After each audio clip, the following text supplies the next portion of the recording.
Cody in the morning. WSM. This is Coffee, Country, and Cody. Hey, welcome in. This is the Country Music Living Room. Yes, it represents the entire industry that you know and love as country music. It's Mr. Acuff's house. It's our studio home. It sits on the Grand Ole Opry Plaza, and it's where we do the show every morning. It's great to have you join us. Circle Country Television now for the next hour or so. Weekday mornings at 8 Central, 9 in the East. And don't hate her because she's beautiful and she's a movie star. Kelly Sutton. Oh, thank you. Yes, Hallmark girl. I wasn't feeling Kelly that, Sutton. but yeah, I will take it. No, there's other reasons to hate you, but Okay, not good. that, though. So it's, don't feel too bad. I know some people who will give you a list. Kelly LeBrock, I think, was the actress who did a commercial, some sort of Right. Was glam it commercial. Pantene? What was it? Yeah, but it was something don't for your hate me hair. because I'm beautiful. Yeah, don't hate me because I'm Anyway, beautiful. Charlie Matos is here. Annie Nye, our studio director, master control. Oh, rock solid Jeff There he Robertson. is. I yeah, see him. there he is. And so Yeah. tell us about your big night and what you're working on this It was morning. so cool. Yeah? So last night was the takeover, the Hallmark takeover on the Opry Plaza. We had Christmas trees up everywhere. There was a red carpet over here. We had a stage set up, 20 plus of your favorite Hallmark stars, all of the movies that you know and love. They were all here, all together. And let me tell you, that was the craziest, most energetic bunch of people, and I loved it. I fit right in. Their energy was at a 10, and I was like, you are my people. They were so excited to be together. They were so excited to see their fans. It really was so fun to do a countdown to Christmas. And the Christmas programming starts on the Hallmark Channel tomorrow, so you can start watching. I think the first one is Mistletoe Murders. Ooh. Just saying. Well, that sounds so very There you Hallmark. go. So it was really cool. But our so Christmas much fun. at the Opry is what, right after Thanksgiving? The Grand Ole Opry Christmas is going to air on November the 29th. That's the first viewing that you will get to see. I'm sure it will run many times after that, but you'll get to see it on Hallmark, and we are on full display. And then they stayed, all of the stars stayed last night. They all watched the actual Opry show, but then some of them were guest announcers with me. So we've got some of that coming up. And if you missed all of it and you're like, man, I'm kicking myself. I love Hallmark and I love all those people. They're going to be at Category 10 tonight. It starts at 7:30 to 10. So you can come out, meet them. I'll be out there emceeing. I don't know if we're line dancing together or not, but I'm going to say probably. And all the stars, the music stars, Yes. there last night have cameos in the movie that we'll see. I mean, Maggie Tiger Ball Lily was there, Gold, Tiger Maggie. Lily Gold, yeah. Drew Baldridge. And Whispering Bill, he got on stage and he said, don't blink because you might miss me in the movie, but I am in the movie. T. Graham? So, T. Graham is in there, yeah. Does he It's tell pretty the cool. boomerang joke in the Christmas movie? I'm hoping that made the final I cut. really think that may have been edited out for time. I mean, you don't want all of his good material to be given away. Well, in the that's movie. true. Yeah, we want to save So, that for special Anyway, nights, yeah. more on that's all coming up. Entertainment headlines. And Kelly Sutton has not slept, by the way. I haven't. She went to bed but never went to sleep. Not really. Too wired.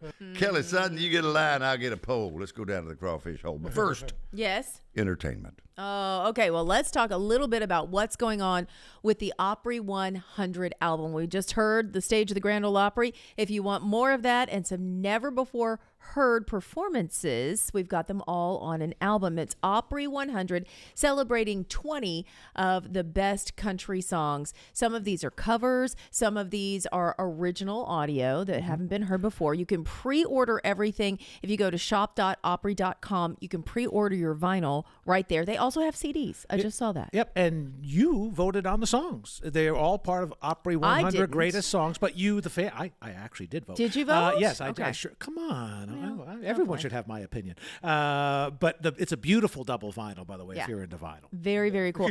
So we are unveiling some of those songs as we lead up to the drop of the album, which happens on November the 7th.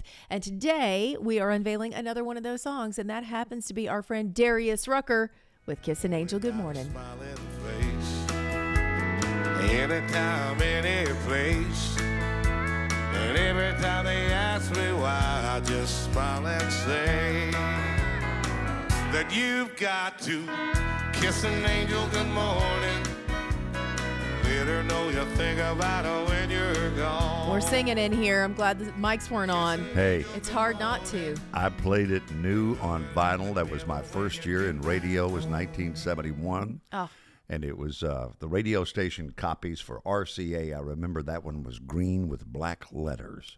oh. Isn't that crazy how That's we've nice. lost all those great visuals, and you Yeah. had the songwriter's name Yep. underneath and all that. Get it And, all. That's right Yeah, I there. play those songs, and it just immediately the picture pops up. Charlie Pride. Shop.opry.com. Pre-order the album. It comes out November 7th. You can also get a CD if you want to do that, but they are both available for purchase. All right, the countdown to Christmas is on, y'all. I don't mean to frighten you, but Hallmark has taken over our plaza, and we have Christmas trees up. So if you don't already have your tree up, you're late. Where you been? Tomorrow it starts in earnest. They have the very first of their 24/7 seasonal programming. It starts on the 17th. Last night, Opry Plaza, we took it over with all of our Hallmark stars. A few of them were in the studio with us, including Autumn Reeser. She is the star of many Hallmark movies that you know and love. Here's what she had to say about being a part of the franchise. Genuine joy in people's faces. Like these movies get people through some of the hardest moments of their life because, and you can watch them with the whole family, and people are life is hard, and people turn to these movies to remember love, to remember joy, to remember the goodness of life. And we are part of that. And so when they come up, they want us to be there to bear witness to those moments. And so I'll let you guys talk about this, but the really, really beautiful moments that you've shared, that we've all shared with fans, is just like, it's unbelievable. And in the strangest places, in a bathroom in Ireland was one of the more recent ones. That's hysterical. I said, we often say to artists, where's the strangest place you've heard your music? Well, for actors, where's the strangest place that you've been recognized? She said a bathroom in Ireland. But all of those movies, they're all available. You can go to hallmarkchannel.com and you can see the complete list of when all of the movies are going to be debuting, and then when you can watch them again. The movie that we did here, Grand Ole Opry Christmas, that's going to debut on the 29th. So you can watch that on November 29th, the weekend right after Thanksgiving. So make your plans. And if you missed out on it and you still want some Hallmark in your life, tonight's the night, Category 10, 7:30. A lot of those Hallmark stars are going to be out there. I'll be there as an MC. I think we're going to line dance. I don't know. So come out and visit Category 10 tonight. Again, 7:30 is when it all gets started. Well, if you were hoping to see Alan Jackson one more time in that final concert, hopefully you got your tickets yesterday, because they're all gone. 55,000 tickets gone just like that during the pre-sale. They didn't even go on sale to the general public. Alan came out and said, you know what? I am just so thankful for my fans. I'm sorry there aren't enough seats for everybody who wanted one. He said, I appreciate all the people who've come to my shows and supported me over the years. Alan Jackson's last call, one more for the road. The finale is happening June 27th. It's not only Alan, but Eric Church, Luke Bryan, Luke Combs, Riley Green, Cody Johnson, Miranda Lambert, John Party, Carrie Underwood, Keith Urban, and more. And as we wrap up on television here in a little bit, Jillian Jacqueline. She got new music and shares that. That's straight ahead as we get into 9 o'clock. From WSM Radio, this is Coffee, Country, and Cody. Jillian Jacqueline, it is so good to look across this console into your smiling face. It's been a while since you've been on the show, but you were recently at the Grand Ole Opry. Yeah, I was. What night was that? Sunday. Friday night? Sunday night, wasn't it? It all blends together. I thought it was Friday. It might have Maybe been Friday. It might have been. My problem is I was there Friday, Sunday, Monday, Tuesday, so I don't know which day it was. But whatever day it was, Felt like a Friday night. you were great. Shinedown was there. It was That was Friday. Friday. That was It was Friday, Friday. yeah. Wow, man, was that not cool? It was very cool. Yeah. And I loved how they had so much excitement and respect for the. I was not expecting Shinedown to be so excited about the Opry, but they were, and they did such a great job. You know, the lead guy is from Knoxville. The main guitar guy was from Memphis. So they've been coming to Nashville, and like Opryland was like part of their whole lives. That's so cool. Yeah, Yeah. they were neat. So. No, I loved it. It was such a special night. I think the last time I was here was 2022, if I'm guessing correctly, because my last record came out right around then. Yeah. You can come see us in between. You don't have to wait for records to drop. Thank you. Thanks for the invite. I will definitely Anytime. come whenever now. Yes, that would be Yeah, great. you walked in and you were like, when did you guys come over here? And I thought, oh yeah, you Haven't been here in a while. I know. Welcome in. And we were just Thank catching up you. on the history of this studio and the fact that it was Mr. Acuff's home from 1984 to 1992 when he passed, which is the Incredible. same year, 84, that we went into the hotel studio So we shared that in common. Of course, Opryland USA was open, and recently talking to Bud Wendell, who was our chair and CEO in those days, and that was back to the Gaylord Entertainment era before Ryman Hospitality Properties. And I said, Roy came to him and said, hey, what would it take to buy a little property over there and build a house? Because he was living in Inglewood on the other side of the river, literally. You could if you could see that far over, you could see it from here. And Bud was more or less like, hey, you know what? Let me build you a house. So they built him a house. He was already the ambassador for the Opry, obviously, he and Minnie. Yep. And they were doing matinee shows, and the park was going great guns, and so they just moved him in here, and he really was the ambassador and greeter. And before the park would open in the morning, who would check on people? Have you had some coffee? Oh my gosh! Have you had your break? That wouldn't work for me. I mean, I'm in the backyard in a bathrobe, like my dog's out there. I'm like, it's just you'd really have to get dressed before you leave the house. True. And the blinds have got Not a to ton be of privacy. Complete blackout curtains at some point, I would think. Exactly. Yeah, it's a lot. Yeah, my husband and I were laughing the other night because the last time. Well, I had I was pregnant with my son one of the last times I stood on the Opry stage, and we have this picture that we hang in our house where we're standing there, he's playing guitar for me, and I'm very pregnant. And then the other night I was like, well, baby number 2 is on the way here. Oh, congrats. And I was at the point where I couldn't hide it anymore. Couldn't find anything to wear. I was like, this dress is just not fitting, so we're just going to have to say something when we get out there. And so the Opry crowd was really the first crowd that I shared that news Oh, with. that's so good. I love that. I mean, my family knows, but not really anyone else. Both So your babies are Opry blessed. I guess so. Standing in that circle. Yeah, how That's special. magical. I know. Well, it's hard enough singing anywhere alive, honestly, and especially the Opry, because people get so emotional stepping in that circle. Yeah. But to do it pregnant is like remarkable that you sound so amazing out there. Lorna Elena had the same thing very recently too, and I'm just stunned. It's like, that's not easy. No, because your emotions are heightened every time I'm out there, no matter how many times. Yeah. And the breath control is totally way less. different, right? Yeah. Yeah. The dress is tight. Yeah. It's a whole deal. But it's so special to have that sort of that memory, that we got to go out there and announce it to everyone. And I think, the last time we played, my son walked on stage. As a matter of fact, I remember Larry Gatlin said, "Come on out here, little guy," after I finished singing. And so we have this video of him going, "Isn't your mom good at singing?" And he's like, "Yeah." It's just the cutest little thing. But he doesn't know. When I show it to him when he's older, he'll think it's very cool. Absolutely. Yeah. That's awesome. Mother, daughter, sister, wife comes out tomorrow, wherever you get your music. Jillian Jacqueline in studio this morning. We mentioned the Opry recently.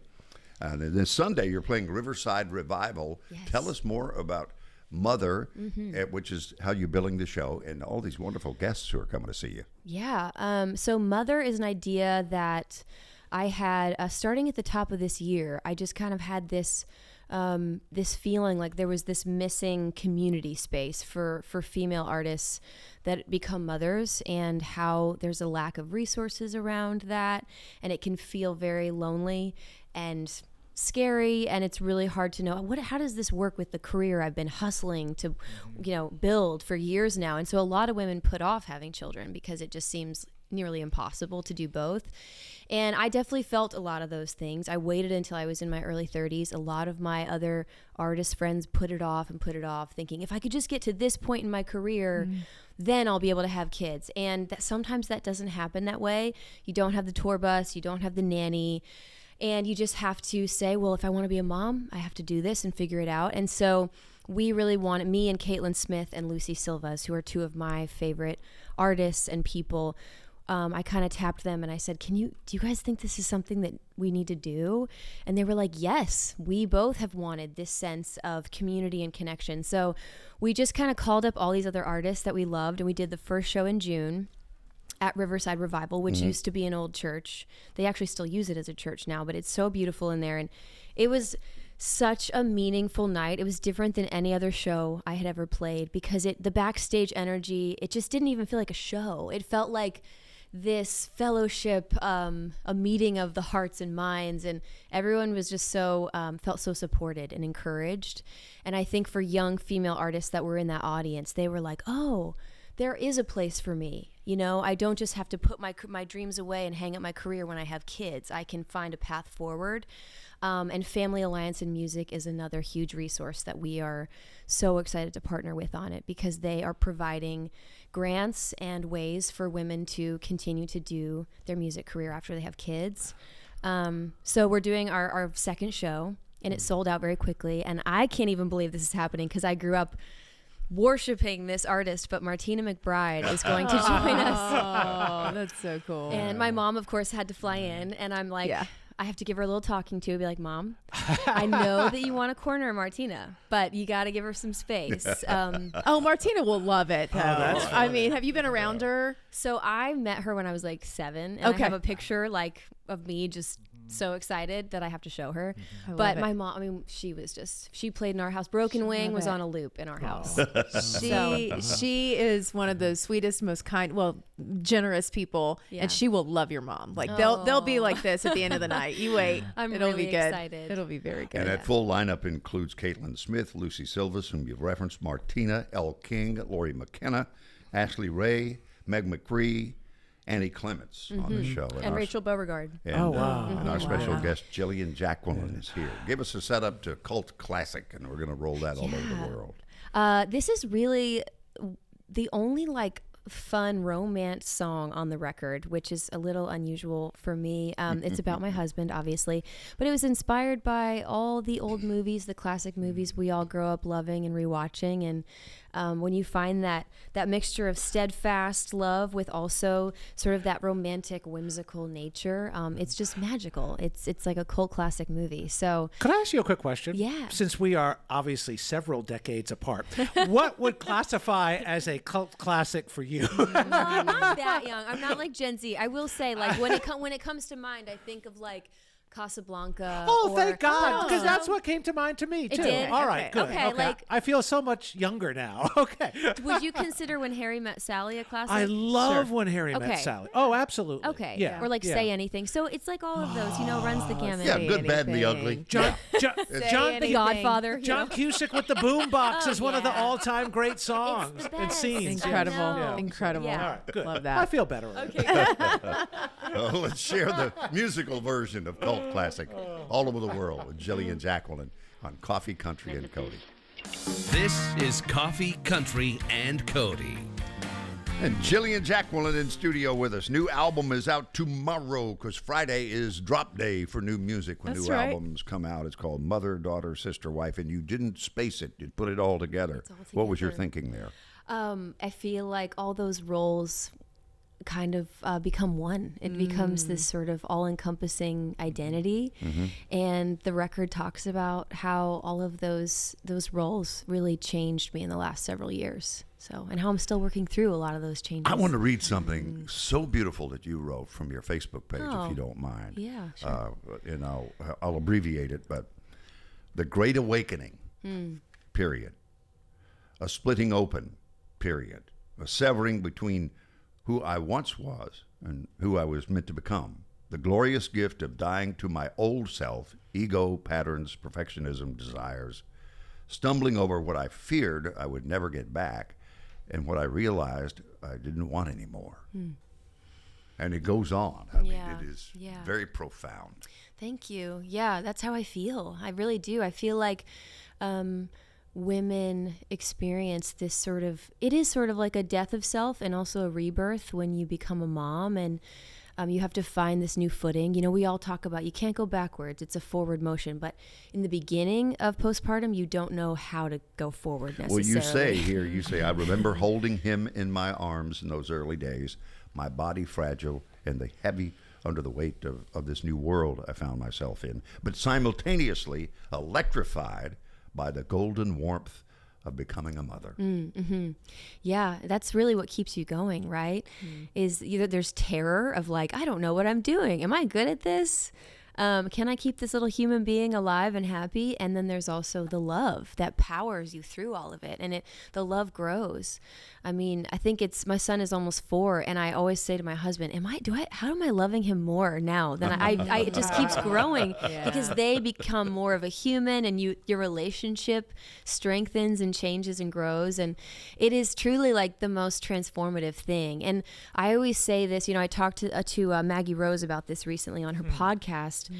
There is sort of this selfish, the ego-driven nature of the music industry to be an artist. It's very much you wake up every day. In my 20s, it was 24/7 thinking about myself. What are my goals? What do I want? What do I need to do? How am I going to serve myself? And motherhood is the opposite. It's chaotic and messy and unpredictable. There are no to-do lists that you can check off in the right way sometimes. And so that was really my battle with like perfectionism and trying to conquer this thing and make it look like I knew what I was doing all the time. So it was really just like an unraveling of like, no, that's not who you can't be her anymore. You have to be this new person and stumble through it. It's like somebody put all of your priorities in a bowl and shake them up and then throw them out on the table. Yeah. Because everything is different. Everything is different. Like that. Exactly. And I feel like this record was really me in the throes of figuring out what that means. And it you've probably seen this too, Kelly, is like it brings up a lot of childhood things. So that's really where the daughter and the wife, it brings things up in marriage that have never occurred before. So all these roles were really challenged by this. But you were a child star, really. I mean, I did start very young, yeah. Was it Kenny Rogers who was ultimately Kenny. Responsible, like in a Christmas movie or a program or review or something? It was a Broadway show. Okay. Yeah, he wrote a play called Christmas from the Heart. He did it in New York City. And I was 9. I got the part of this little girl named Cody. And it was a beautiful story that he wrote. And we took it on the road for 6 years. And I played that same part all those years. And he and I would sing a duet together. And I didn't have grandfathers. They had both passed when I was very little. So he really became like my grandfather. He was the most...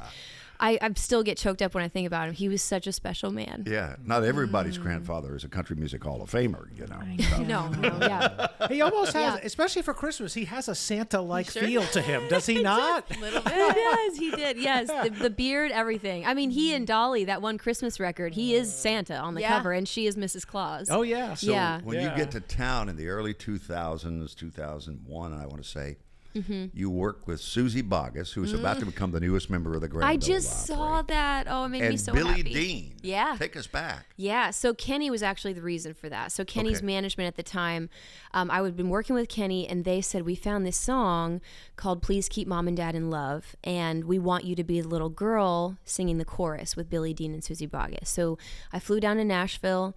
I was probably like 11 or 12, and I sang at some studios here in town. I wish I could remember, but I was too young. And they sent it to country radio. It was on the Billboard charts for a little while. I did a radio interview with Amy Grant's ex-husband, Gary Chapman. Gary Chapman on that show he had, a TV interview, and that was kind of the beginning of like, oh, I this is a job. Oh, this is cool. You can do this. Like, you get to sing and talk to people. Yeah, and it kind of lit that fire.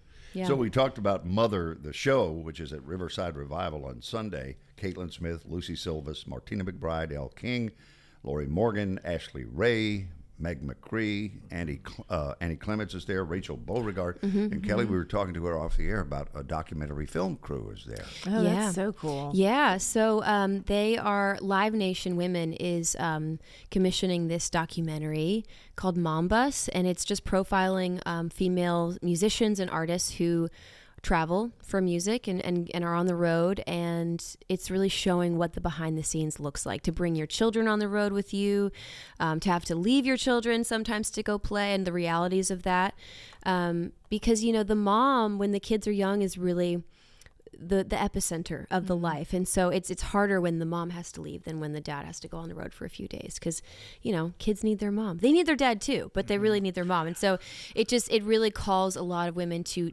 have all this duality and figure out how to do both and show up for your job and for your children. And the documentary is, I think, going to be really insightful for people. Yeah. I heard Andy Andrews say something the other day in his podcast, a Blue Plate Special. He said he ended the show with it, and it was so profound. He says, when you're young, you look like your parents. When you're old, you look like your decisions. Oh, wow. Wow. Huh? That's cool. That's really cool. Man, I must have made some awful decisions. Hey, what's interesting, though, I just worked with Lauren Elena Monday of this week at the Opry, and she made an interesting observation that I never thought of, because this was one of her first shows where she wasn't with her little girl. And you know, her dad was with her. And she goes, you know, I thought all along he'd be a great dad, but you just don't know for sure until you, and then she goes, and he's so wonderful with her. But it is one of those other things. You just, you know, you hope you are, you hope he is, but you don't know, you know? Absolutely. Yeah. You don't know how someone's going to step up to the role to being selfless. Yeah. You learn a lot about your partner when you have kids with them. We had to go to 3 classes when we adopted our pug. Nobody told us how to do a kid. It's like, wing it, you know? They get a home check. Here you go, take them home. Right. Well, my husband and I got a therapist after we had our son, only because we started fighting over how to swaddle him in the middle of the night.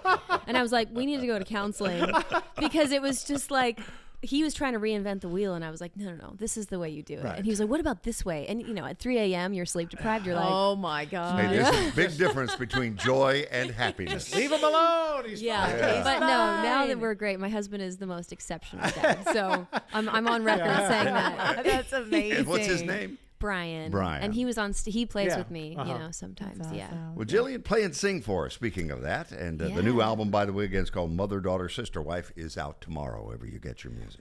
Yeah, I'm going to play you guys a song I've actually never played live before. This is a track off the record. It's called Lonely Long Goodbye. And if you're familiar with Mary Gauthier, one of my favorite songwriters, I wrote this with Mary, and we really wanted to be reminiscent of some of our favorite old classic country songs. So like Dreamin' My Dreams with You or Crazy, you know, so it has a little bit of that in it. This is called Lonely Long Goodbye. You keep hanging around the attic of my mind. What a line. Oh, so good. And you referenced Patsy Cline and Crazy earlier. Ironically, 64 years ago today is when she recorded it. Oh my God. Are you kidding me? That's so cool. Wow. Right. That song taught me to sing. I love her so much. Well, Jillian, we love you too. Thanks for coming to see us this morning on Coffee Country and Cody. And thank you for having me. Don't forget that Mother, Daughter, Sister, Wife comes out tomorrow wherever you get your music. And you can go see her. You can follow up at JillianJacqueline.com, Riverside Revival, and The Mother Show that is happening on Sunday. And, and while it is sold out, you might want to follow you on social media Sunday morning, right? Yes, you might want to for something little special. Yeah. Okay. You might be able to snag some. Throw that out there. Yeah. Thank you. And do we have a name picked out for the baby number 2 that's on the way? I've got a long list. Okay. So boy, girl, we know yet? I guess I'll just tell you guys it's a girl. Yeah. I'm so excited. I think I thought, I'm going to have 2 boys. And it was a little bit of a shock. I'm not going to lie. Baby girls are fun. Oh, my gosh. I'm a little scared, but I'm excited. Congratulations. Thank you. Martina one of the working names? Maybe it should be. Would that be weird if I said that to her on Sunday? No, that's perfect. Thank you again, Jillian. Thank you so much.